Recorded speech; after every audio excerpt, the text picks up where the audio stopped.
Hi hello வணக்கம். இன்றைக்கி நம்ம சுவையான தேங்காய் போளி எப்படி செய்யுதுன்னு பார்க்கலாம். இதுக்கு வந்துட்டு 2 கப் அளவுக்கு தேங்காய் அந்த மாதிரி நறுக்கி எடுத்துருக்கேன். இது கொஞ்சம் குறைன்னு அரைச்சி எடுத்துக்கலாம். அதுக்கப்புறம் 1.5 கப் அளவுக்கு வெல்லம் சேர்த்துக்கலாம். இந்த மாதிரி சேர்த்து ஒரு 3 ஸ்பூன் அளவுக்கு தண்ணி சேர்த்து இந்த பதத்துக்கு வந்து அரைச்சி எடுத்து தனியாக வச்சுக்கோங்க. இப்போ ஒரு கடாயில் 1 ஸ்பூன் அளவுக்கு நெய் சேர்த்து நம்ம அரைச்சி வச்சுருக்கிற இந்த தேங்காய் வெள்ளை கொள்ளையை சேர்த்து கொஞ்சம் இந்த மாதிரி வதக்கி எடுத்துக்கோங்க. மணத்துக்காக கொஞ்சமாக ஏலக்காய் தூள் சேர்த்துக்கலாம்.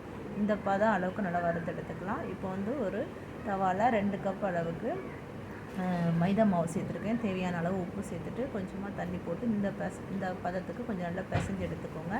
கொஞ்சம் தாராளமாக எண்ணெய் விட்டு இந்த மாதிரி ஒரு 1.5 மணி நேரம் ஊற வைக்கணும். பிசைஞ்சு ஊற வச்சுக்கோங்க. அப்போ தான் நமக்கு சாஃப்டாக வரும். பாருங்கள், எண்ணெய் இந்த மாதிரி இருக்கணும். எடுத்து பார்த்தா இந்த மாதிரி மாவு நல்லா சாஃப்டாக மெதுன்னு வரணும். இப்போ இந்த மாவுக்குள்ளார நம்ம ரெடி பண்ணி வச்சுருக்கிற தேங்காய் பூரணத்தை சேர்த்து இந்த மாதிரி பவல் மாதிரி எடுத்து வச்சுக்கோங்க. அதுக்கப்புறம் ஒரு பிளாஸ்டிக் கவரில் இதை சேர்த்து கொஞ்சம் இந்த மாதிரி கையிலே நல்லா தட்டி விடுங்க. சப்பாத்தி அளவுக்கு இந்த மாதிரி சூப்பராக வரும் நமக்கு. இது இந்த மாதிரி ரெடி பண்ணி வச்சுக்கோங்க. எல்லா மாவையும் ரெடி பண்ணி வச்சுட்டு இப்போ நம்ம தவாவை சூடு பண்ணிக்கலாம். சூடு பண்ணிவிட்டு நம்ம ஆல்ரெடி மாவு பிசைக்கிறதுக்காக எண்ணெய் வச்சுருக்கோம்ல, அந்த எண்ணெயை வந்து இது கூட சேர்த்து நம்ம வந்து போலியை நம்ம ரெடி பண்ணி எடுக்க போகிறோம். 2 சைடும் நல்லா ஈவனாக இந்த மாதிரி குக் பண்ணி எடுத்துக்கோங்க. இப்போ நமது சுவையான தேங்காய் போலி ரெடி ஆகிடுச்சு. ட்ரை பண்ணுங்கள். சேனலை சப்ஸ்கிரைப் பண்ணுங்கள். தேங்க்யூ.